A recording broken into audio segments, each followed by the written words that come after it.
पूर्वले आवले आजन बाजन अवरो सजना लोगवा अवरो सजना लोगवा।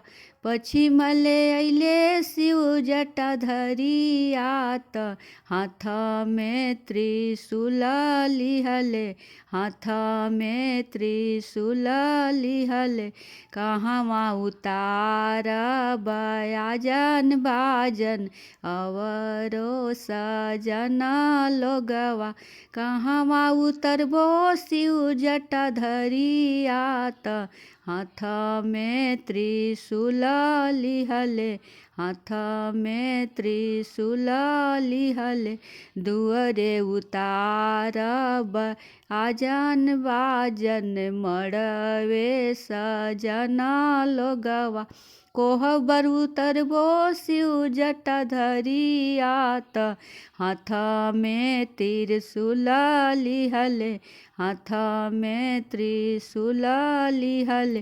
काई खियाई बयाजन बाजन काई सजना लोगवा।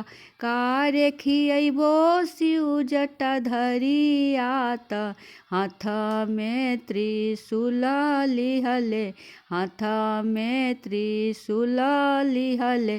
दाल भात खियाई बयाजन बाजन पूड़ी कचौड़ी खियाई आजन बाजन अवरो सजना लोगवा।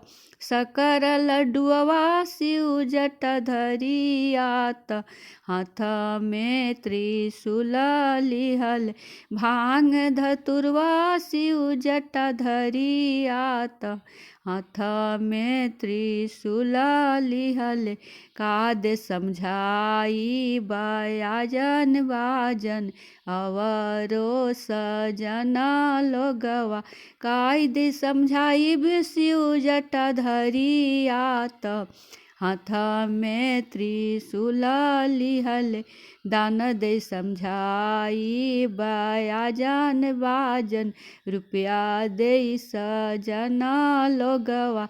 छोटा की नदिया शिव जटा धरियात हाथ में त्रिशूल लिहले हाथ में त्रिशूल लिहले।